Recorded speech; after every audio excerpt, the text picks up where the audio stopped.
O reencontro de Moisés com o Egito não foi triunfante.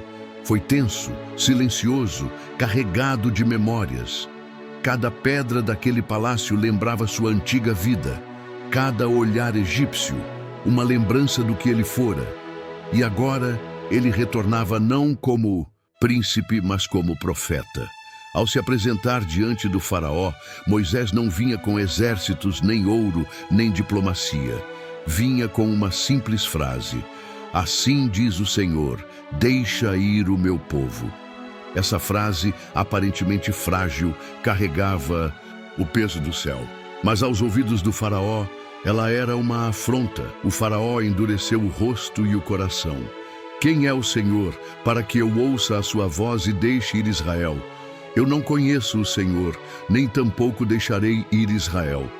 Era o orgulho de um Deus, terreno diante da voz do Deus eterno. Rodrigo Silva ressalta que esse embate entre Moisés e o faraó representa mais do que uma disputa de vontades humanas. É a colisão entre dois sistemas.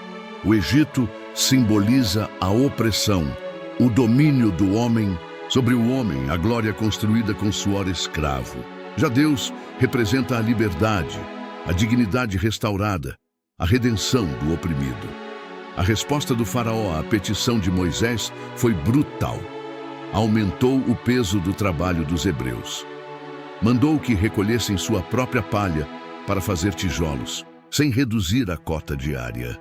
Era um castigo cruel, uma tentativa de sufocar qualquer esperança. E o povo, em desespero, voltou-se contra Moisés. Que o Senhor julgue entre nós e ti. Fizeste-nos odiosos aos olhos do faraó. Moisés, abalado, orou: Senhor, por que afligiste este povo? Por que me enviaste?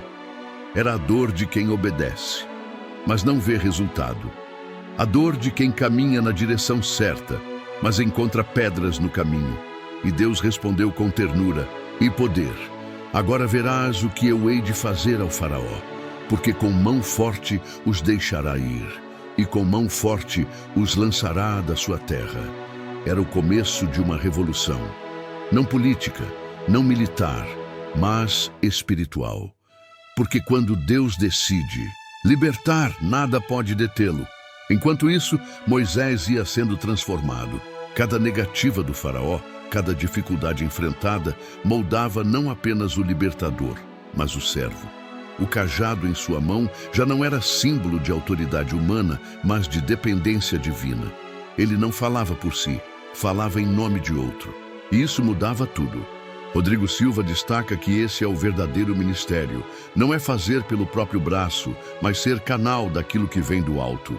E Moisés estava aprendendo isso, aos poucos, mas com profundidade.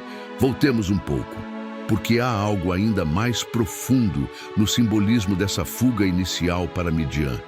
O deserto não é apenas um espaço geográfico, é um espaço espiritual. O deserto é o lugar onde Deus desconstrói o ego para reconstruir a missão. É onde o silêncio cura o ruído interior, onde a ausência revela a presença. A jornada de Moisés é a jornada de todo aquele que é chamado por Deus. Primeiro, o nascimento com propósito. Depois, a luta entre identidade e ambiente. A queda, a fuga, o exílio, a escuta, o chamado, a resistência. E por fim, a entrega. E quando há entrega, a direção. Na mente de Moisés, talvez tudo ainda estivesse confuso, mas nos planos de Deus, tudo estava perfeitamente alinhado.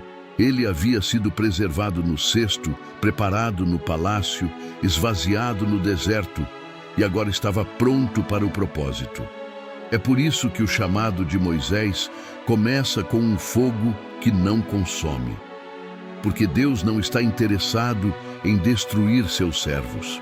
Está interessado em acendê-los. A sarça ardente é o símbolo de uma vida que queima com o espírito, mas não é destruída pelo peso da missão. Rodrigo Silva aponta com sabedoria que a voz que chama da sarça não é uma voz distante, é uma voz que chama pelo nome. Moisés, Moisés, Porque Deus não chama multidões, Ele chama pessoas, com histórias, traumas, falhas e esperanças, e chama para algo maior que elas mesmas. Mas essa grandeza não vem sem luta. A luta interior de Moisés, sua insegurança, sua língua pesada, sua memória de fracassos, tudo isso faz parte do processo. Deus não removeu suas fragilidades, usou-as, porque o poder se aperfeiçoa na fraqueza. O episódio com Zípora e a circuncisão do filho revela que não basta ter uma missão. É preciso estar alinhado com os princípios da aliança. A família do libertador precisava também ser parte do pacto. Não há liderança espiritual que ignore a santidade em casa. Esse momento difícil, mas necessário, encerra o capítulo com uma lição poderosa. Quem deseja caminhar com Deus não pode ignorar os sinais do compromisso. A aliança exige sangue, exige corte, exige entrega. E às vezes a mulher, como Zípora, enxerga o que o líder não vê. O Espírito de Deus sopra onde quer. Ao final do capítulo, vemos Moisés pronto para algo que ele ainda não compreende completamente. Mas Deus compreende. Porque quando o Senhor chama, Ele já está vendo o final. Moisés, o fugitivo, está prestes a se tornar Moisés, o libertador. Mas essa história está apenas começando. E assim encerramos mais um capítulo desta grandiosa jornada. A história de Moisés.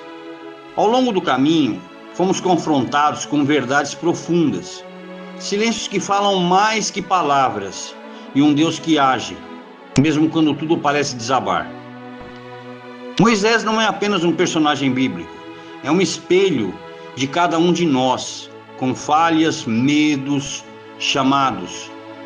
E é isso porque percebemos que nossa história não pode ser resumida em apenas 3 capítulos. A princípio, eu acreditava que eu ia resumir a história dele em 3 capítulos de aproximadamente 8 minutos, de maneira que fosse mais fácil e agradável para todos assistirem. Mas com o início da história, percebi que é impossível.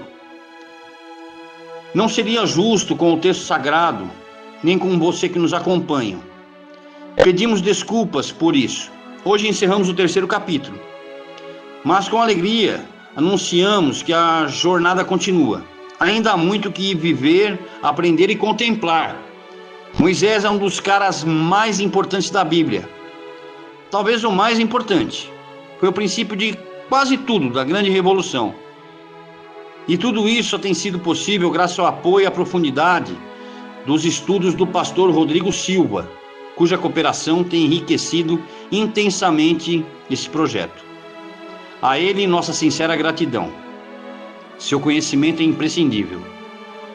E você que caminha conosco, o nosso convite, permaneça, porque Moisés ainda tem muito a nos ensinar. Hoje é o 3º capítulo.